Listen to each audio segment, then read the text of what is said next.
పొలం వాడ కార్యక్రమం ఏంటంటే ఇప్పుడు రైతుల వాళ్ళకే మేము వచ్చి సమస్యలు ఏంటో తెలుసుకోవాలి. మీ మోటార్లు సరిగ్గా నడుస్తున్నాయా లేదా, కరెంట్ సరిగా ఉంటుందా లేదా, లేకపోతే మీ కరెంట్కి సంబంధించిన ఇబ్బందులు ఉన్నాయా తెలుసుకోవడానికి వచ్చాము. మీకు ఏ సమస్యలను సాల్వ్ చేయడానికి మీ వద్దకే వచ్చి మేము అడుగుతున్నాం. మీరు ఎక్కడో ఆఫీసర్లు సెక్షన్ ఆఫీసర్ ఏ గారు కలవట్లేదు, ఏడి గారు కలవట్లేదు, బి గారు కలవట్లేదు, లేదంటే ఎస్సీ గారు కలవట్లేదు అనుకున్నా మీరు అందరూ అక్కడికి వచ్చి ఇబ్బంది పడకుండా మీ వద్దకే వచ్చి మీ సమస్యలు తెలుసుకొని మీకు పరిష్కారం చేద్దామని వచ్చాము. మరి మీకు ఏ సమస్య ఉన్నా చేయవచ్చు.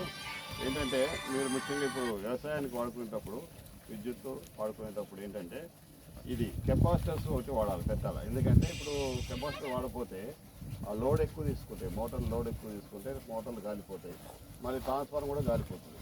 ఇప్పుడు ట్రాన్స్ఫార్మర్ కలిపితే మీరు ఇబ్బంది పడుతుంది, మోటార్ కాలిపోతే కూడా మీరు ఇబ్బంది పడుతుంది. ట్రాన్స్ఫార్మర్ కలిపితే మాకు ఖర్చులు అవుతాయి, మోటార్కి మీకు ఖర్చులు అవుతాయి. ఆ విధంగా ఆ ఖర్చులు కూడా తగ్గించుకోవచ్చు. కరెంటు దారులు కూడా కరెంట్ దారి కూడా తగ్గిపోతుంది. మంచి వోల్టేజ్ అనేది నీకు నీళ్ళు కూడా ఎక్కువ వస్తాయి, నీళ్ళు ఎక్కువ వస్తాయి. తర్వాత ఇప్పుడు ఈ వంగిపోయిన పోల్స్, ఇందాక ఇంకొక పెద్ద మనిషి చెప్తున్నారు లాంగ్ స్పాన్స్ ఉన్నాయన్నారు కదా, లాంగ్ స్పాన్స్ ఉన్నాయని చెప్పారు. లాంగ్ స్పాన్స్ అలాంటివి ఏమైనా ఉంటే అంటే ఏలాడే లైన్లు కానీ ఒరిగిపోయిన లైన్లు కానీ ఏమైనా ఉంటే మా దృష్టికి తీసుకురండి. మనం వాటిన్నింటినీ కూడా సరి చేద్దాం.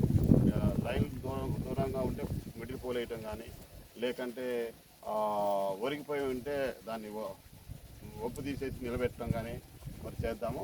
ఏదైనా లో వోల్టేజ్ ఉండి లేదా ఓవర్లోడ్ ట్రాన్స్ఫార్మర్ ఉంటే కూడా ఓవర్లోడ్ కూడా కొత్త ట్రాన్స్ఫార్మర్ పెట్టడానికి సిద్ధంగా ఉన్నాం. ఎటువంటి ఇబ్బంది లేకుండా విద్యుత్ శాఖ అన్ని విధాలుగా సంసిద్ధంగా ఉందన్నట్టు.